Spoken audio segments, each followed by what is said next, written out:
नमस्कार साथियों। मैं अनुष्का अनुष्का एकेडमी से हेमंत बाबेल आप लोगों का स्वागत करता हूं। गाइस, जिस चीज का इंतजार था वो वैकेंसीज निकल चुकी हैं। हम आगे बढ़ते हैं। देखिए, ईपीएफओ एसएससी की वैकेंसीज निकली हैं। अभी नोटिफिकेशन 2023 का जारी हो चुका है ऑलरेडी। यहां पर ईपीएफओ के बारे में समझ लेते हैं। ईपीएफओ का अर्थ है एम्प्लॉयज प्रोविडेंट फंड ऑर्गेनाइजेशन, और जिस पोस्ट के लिए वैकेंसीज निकली हैं उस पोस्ट का नाम है एसएसए, यानी कि सोशल सिक्योरिटी असिस्टेंट्स, सामाजिक सुरक्षा सहायक। ठीक है, आगे बढ़ते हैं हम लोग। यहाँ पे देख लेते हैं कि ये जो वैकेंसी निकली है इसमें जो एसएसए आप जिसके लिए अप्लाई करोगे उसका रोल्स एंड रिस्पॉन्सिबिलिटीज आखिर क्या रहता है, मतलब आपका काम क्या रहेगा। डेटा एंट्री का काम यहाँ पे रहता है। डेटा एंट्री की रिस्पॉन्सिबिलिटीज रहती है। आपको रिकॉर्ड मेंटेनेंस का काम करना पड़ेगा, सरकारी रिकॉर्ड्स का मेंटेनेंस का काम करना पड़ेगा। यहाँ पे रेगुलर डिटेल्स आपको प्रोवाइड करते रहना पड़ेगा। डेटा से जो भी रिलेटेड है, ईपीएफओ का जो डेटा है उससे रिलेटेड, उसको आपको मेंटेन भी करना पड़ेगा। डेटा को इजीली अवेलेबल भी करवाना पड़ेगा ऑफिसर्स को उनके डिमांड के ऊपर, और ऑफिसर्स की जो क्वेरीज आएंगी उनको आपको रिजॉल्व करना है, उसको आपको रिकॉर्ड करना है। पे स्केल की जहां तक बात करें इस पोस्ट की एसएसए के लिए, तो यहां पर ईपीएफओ का एसएसए सैलरी पे स्केल लेवल 5 रहेगा, यानी 29,200 से लेकर 92,300 रुपए तक का यहां पर पे मैट्रिक्स में आप लोग फॉल होंगे। उसके बाद आगे बढ़े, कौन कौन से और लाभ मिलेंगे आपकी सैलरी के अलावा। अलाउंसेस जिसको अपन बोलते हैं, उन अलाउंसेस में जैसे HRA, house rental allowance, leave travel allowance, transport allowance, dearness allowance यानी कि महंगाई भत्ता, medical allowance, internet allowance, refreshment allowance और दूसरे अलाउंस जो गवर्नमेंट रूल्स के हिसाब से मिलने चाहिए। आगे आते हैं दोस्तों, हम लोग सबसे खास स्लाइड के ऊपर आते हैं, ओवरव्यू देख लेते हैं। वैकेंसीज जो निकली काफी अच्छे नंबर्स हैं इस बार। 2674 वैकेंसीज निकली, अच्छी खासी वैकेंसी है। पढ़ाई करोगे अच्छे से तो आप लोग बिल्कुल इस चीज को क्लियर कर लोगे। ऑनलाइन मैकेनिज्म रहेगा, एप्लीकेशन मोड, जो एप्लीकेशन फाइल करने का आपका मोड रहेगा ऑनलाइन रहेगा। तारीख जो स्टार्ट होगी 27 मार्च से लेकर 26 अप्रैल तक आप लोग फॉर्म भर सकते हैं। अक्रॉस इंडिया आपको जॉब मिलेगी, अंग्रेजी और हिंदी दोनों ही माध्यम यहाँ पर, उसमें आप एग्जाम परीक्षाएं दे सकते हैं। एक बात ध्यान रखना है, सिलेक्शन प्रोसेस के लिए फेज 1 में कंप्यूटर बेस्ड एग्जाम होगा और फेज 2 में कंप्यूटर टाइपिंग टेस्ट होगा, लेकिन ये स्टेनो के लिए है। एक स्टेनो की पोस्ट और होती है इसमें साथ में, उसका भी नोटिफिकेशन आया है। तो यहाँ पर फेज 1 की बात करें तो कंप्यूटर बेस्ड एग्जाम यहाँ पर आपका होगा। अगली स्लाइड पे आएगा, इस ऑफिशियल वेबसाइट आपको दिख रही है स्क्रीन के ऊपर, दैट इज www.epfindia.gov.in। इस वेबसाइट पे आप जाएंगे और यहां पर ही आपकी ऑनलाइन फाइलिंग होगी एप्लीकेशन की। उसके बाद अगली स्लाइड्स पे आते हैं। ईपीएफओ का नोटिफिकेशन जैसा कि अभी 24 तारीख को रिलीज हुआ, ये ऑनलाइन रजिस्ट्रेशन मैंने पहले बताया 27 मार्च को स्टार्ट होगा, और रजिस्ट्रेशन करने की जो आखिरी डेट है, एप्लीकेशन की आखिरी डेट होगी वो 26 अप्रैल है। एग्जाम डेट अभी नोटिफाई होना बाकी है, नोटिफिकेशन जब आएगा तब हम आपको इन्फॉर्म कर देंगे। उसके बाद वैकेंसी की जहां तक बात करें तो 2674 वैकेंसीज, 2674 वैकेंसीज की बात की गई है। सामने आप देख रहे हैं कैटेगरी वाइज, एससी के लिए 359, एसटी के लिए 273, ओबीसी एनसीएल के लिए 514, ईडब्ल्यूएस कैटेगरी के लिए 529, यूआर के लिए 999। ऐसे करते हुए कुल मिलाकर 2674 वैकेंसीज की यहां पर बात की गई है। अगली बात करते हैं एप्लीकेशन फीस, पैसा कितना लगेगा। तो यहां पर SC, ST, PWBD, female candidates और एक्स सर्विसमैन के लिए कोई फीस नहीं है, फुल्ली एग्जेम्प्टेड है। अदरवाइज 700 रुपए की फीस एप्लीकेशन फीस के रूप में आपको पे करनी पड़ेगी। अगली स्लाइड पे आते हैं, स्टेप्स बता रखी है अप्लाई करने के लिए। सबसे पहले आपको क्या करना होगा, इसकी वेबसाइट पे जाना होगा। ये मैंने आपको पहले भी बताया था, राइट। epfindia.gov.in के वेबसाइट पे जाओगे, वहां पर आपको करियर्स वाले पार्ट में आना है। वहां अप्लाई करेंगे आप लोग online for recruitment to the post EPFO SSA 2003। ये आपको अप्लाई करना पड़ेगा यहाँ पे, और आपको इसको क्लिक करना पड़ेगा रजिस्ट्रेशन के लिए। सिंपल सी बात है, कई बार रजिस्ट्रेशन करते हैं हम तो सिंपल प्रोसेस है, जैसे आमतौर पर रजिस्ट्रेशन होता है किसी भी एग्जाम का, वैसा ही है। यहाँ पे वेबसाइट पे जाओगे तो डिटेल्स वैसे भी आपको वहां मिल जाएगी। मैं आपको और कुछ बता देता हूं ताकि आपके लिए आसान रहे। एंटर करेंगे वहां डिटेल्स, आपका नाम क्या है, आपका कॉन्टैक्ट डिटेल्स क्या है, आपकी ईमेल एड्रेस क्या है, और सबमिट बटन पे क्लिक कर देंगे। वहां दिखेगा, कुछ प्रॉब्लम हो हमसे आप संपर्क कर लीजिएगा। हमारा नंबर आपको डिस्क्रिप्शन में मिल जाएगा, आप लोग इंस्टीट्यूट पधार भी सकते हैं इंस्टीट्यूशन, और बाकी तरीके से भी हमसे संपर्क कर सकते हैं। एक प्रोविजनल रजिस्ट्रेशन आईडी आपको मिलेगा, एक पासवर्ड आपको भेजा जाएगा आपके ईमेल आईडी पर।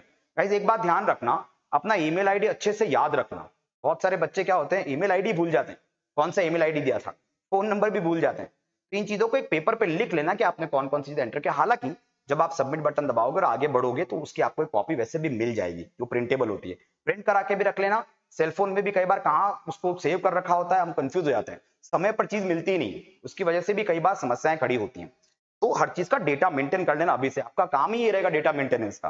तो अपने लिए भी डेटा मेंटेन करना जो एप्लीकेशन आप भर रहे हो अभी। उसके बाद स्टेप्स को आगे बढ़ाते हैं। कैंडिडेट को यहाँ पर लॉगिन करना पड़ेगा रजिस्ट्रेशन आईडी के साथ में, पासवर्ड के साथ में, कंप्लीट डिटेल्स आपको देनी पड़ेगी, आपका खुद का नाम, आपके पिताजी का नाम, आपका पता और date of birth etcetera. Candidates are required to attach all the required documents. बताऊंगा भी कौन कौन से रिक्वायरमेंट डॉक्यूमेंट होगी, फिलहाल यहाँ पर भी लिखी हुई है। जैसे एसएससी की आपको मार्कशीट की बात करनी पड़ेगी, इसी तरीके से कैटेगरी कौन सी है उसके कैंडिडेट की जो कैटेगरी को सर्टिफिकेट आपको लगाना पड़ेगा, पीडब्ल्यूडी सर्टिफिकेट लगाना पड़ेगा जो अगर आप पीडब्ल्यूडी कैंडिडेट हो तो।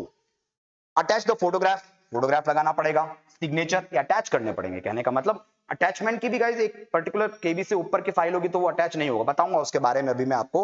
और अंत में आपको सब कुछ वेरीफाई करने के बाद फाइनल सबमिशन के बटन पे क्लिक कर देना है। वेबसाइट पे मिलेगी ये सब चीजें आपको, इतना टिपिकल और जटिल नहीं है, ठीक है, लिखा हुआ थोड़ा जटिल लग सकता है, बाकी इट्स सो इजी, आसानी से अप्लाई किया जा सकता है। सबमिट बटन फाइनली क्लिक कर दीजिएगा आप। उसके बाद अपनी डिटेल को वैलिडेट करने के लिए भी वहां पे एक चीज आएगी, उसको वैलिडेट कर देना आप डिटेल्स को। फाइनल सबमिशन के बाद आपको पेमेंट पेज पे ले जाएंगे। अब आपको पेमेंट करना है, यूपीआई के जरिए पेमेंट कर सकते हो, ऑनलाइन पेमेंट के और भी कई सारे तरीके होते हैं, डेबिट कार्ड, क्रेडिट कार्ड, रूपे कार्ड, इन सब के जरिए आप पेमेंट कर सकते हो। ओके, 700 रुपए मैंने बताया, बाकी कुछ कैटेगरीज के लिए पेमेंट है भी नहीं, एग्जेम्प्टेड है। आगे अगर अपन बढ़े तो डॉक्यूमेंट्स जो होंगे आपको ध्यान रखना, आप अपना रीसेंट फोटोग्राफ दीजिएगा गाइस, और रीसेंट फोटोग्राफ का फॉर्मेट देख लेना, जेपीजी फॉर्मेट होना चाहिए, डॉट जेपीजी हो, डॉट जेपीईजी हो, और जो फाइल का साइज होगा ना वो 10 केबी से लेकर 200 केबी के बीच में ही होना चाहिए। फाइल का डिटेल आपको मेटा डेटा यानी कि राइट क्लिक करके मिल जाता है वहां पे प्रॉपर्टीज में। अब अगर आपकी फाइल ज्यादा बड़ी है तो उसको रिड्यूस करने के लिए बहुत सारे वेबसाइट्स हैं, वहां पे आपको रिडक्शन मिल जाएगा। नहीं तो कोई भी व्यक्ति जहां आप ई मित्र वगैरह पे जाओगे फॉर्म भरने, या हमारे पास भी आओगे यहां से फॉर्म भरोगे, ये सब चीजें मैनेज हो जाएगी। बस ध्यान रखना कि 10 केबी से लेकर 200 केबी के बीच में उसकी फाइल का उसका कैपेसिटी होनी चाहिए। कैंडिडेट के सिग्नेचर, सिग्नेचर भी आपको करने पड़ेंगे। अब कैसे करोगे सिग्नेचर? सिग्नेचर एक प्लेन पेपर पे करना, उसका पिक लेना, और ध्यान रखना वो जेपीईजी वो भी उसी फॉर्मेट में होना चाहिए, करीबन 4 केबी से 30 केबी के बीच में होगा। और लेफ्ट हैंड का थंब इंप्रेशन भी आपको देना पड़ेगा, 10 केबी से 200 केबी की एक फाइल बनेगी उसकी भी। तो ये गाइस ध्यान रखना बहुत अच्छे से कि ये जो केबी लिखे हुए ना इसी में फाइल होनी चाहिए आपकी, वरना आपको प्रॉब्लम आएगी, अपलोड नहीं होगा। ओके, ये पहले से तैयार रखना, ये पहले से सब चीज तैयार रखना, यूं नहीं कि उस समय फॉर्म भरते समय तैयारी कर रहे हो, ये पहले से चेकलिस्ट बना के तैयार करके रख लेना। आगे बढ़ते हैं, यहाँ पे हम लोग एलिजिबिलिटी क्राइटेरिया की बात करें, कोई बहुत बड़ी बात नहीं है, बैचलर्स डिग्री आपके पास होनी चाहिए। भारत में जो रिकॉग्नाइज्ड यूनिवर्सिटीज हैं उनमें से किसी एक यूनिवर्सिटी से आपके पास बैचलर्स की डिग्री होनी चाहिए। एलिजिबिलिटी क्राइटेरिया के बाद अगले पॉइंट पे आते हैं गाइस, एज लिमिट की बात करें। अब आपकी जो एज होगी वो 18 साल से लेकर 27 साल के बीच की एज होनी चाहिए। 18 ईयर मिनिमम है, 27 ईयर मैक्सिमम है। अब किस तारीख को आपकी एज होनी चाहिए? 26/4/2023, 26/4/2023 को अपने को ये तारीखें चेक करनी होगी। ओके, 26 अप्रैल 2023 को, उस समय के हिसाब से अगर आप इस एज ब्रैकेट में आ रहे हो तो आप अप्लाई कर सकते हो। नेक्स्ट स्लाइड पे आते हैं हम लोग। देखो एग्जाम पैटर्न भी दे रखा है यहाँ पे आपको, राइट, 1 2 3 4 एंड 5 पॉइंट्स मैंने बना रखे हैं। Name of the test, general aptitude, general knowledge and general awareness की बात की गई है। Quantitative ability, quantitative techniques, QT वगैरह यहाँ काम आता है। General English with comprehension and computer literacy, ये 5 चीजें हैं, ये 5 पेपर्स के बारे में आपको बात करनी है। आगे बात करता हूं, मैं आपको बताता हूं क्या है। 30 क्वेश्चंस आएंगे शुरू के 3 पेपर्स में, नेम ऑफ द टेस्ट शुरू के 3 टेस्ट में। 50 क्वेश्चंस आएंगे जनरल इंग्लिश एंड कॉम्प्रहेंशन के, और 10 क्वेश्चंस आएंगे कंप्यूटर लिटरेसी के। इस तरीके से 150 क्वेश्चन हो जाते हैं। मैक्सिमम मार्क्स आपको दे रखे हैं, तो मैक्सिमम मार्क्स टोटल 600 होंगे। 2 घंटे 2 आवर्स 30 मिनट्स का आपको टाइम मिलेगा, यानी करीबन 150 मिनट आपको यहाँ पर मिलने वाले हैं। उसके बाद एक चीज और ध्यान रखनी है, ऐसे के लिए आपके पास स्किल टेस्ट भी होगा आपका, तो कुछ स्किल्स भी आपको यहाँ पर चाहिएंगे। जैसे यहाँ मैंने बता रखा है आपको, candidates will be required to appear for the skill test to assess speed and accuracy. क्योंकि आपका डेटा एंट्री का काम होगा, इसलिए स्पीड एंड एक्यूरेसी आपकी होनी चाहिए, खास करके टाइपिंग को लेकर। देखो आगे मैंने बता रखा है टाइपिंग स्पीड 35 वर्ड्स पर मिनट। ये वर्ड पर मिनट जो लिखा हुआ है ना, इसको WPM भी कहते हैं। तो ये वर्ड पर मिनट कम से कम 35 इंग्लिश में और 30 हिंदी में होने चाहिए वर्ड पर मिनट। कंप्यूटर पर टाइपिंग करने की बात कर रहे हैं यहाँ पर, लिखने की नहीं। 35 वर्ड्स पर मिनट और 30 वर्ड्स पर मिनट का हमको की डिप्रेशन पर आवर भी कैलकुलेट करना होता है। ओके, तो ये भी करीब करीब 10,500 और 9,000, 30 वर्ड्स के लिए 10,500 और 35 वर्ड के लिए 10,500, 30 वर्ड्स के लिए 9,000 केडीपीएच की भी आपको जरूरत पड़ेगी यहाँ पर। तो ये आप देख लीजिएगा, ये स्किल टेस्ट की भी यहाँ पर आवश्यकता पड़ेगी, तो आपकी टाइपिंग स्पीड होनी चाहिए, हालांकि ये स्टेनो के लिए ज्यादा जरूरी रहता है।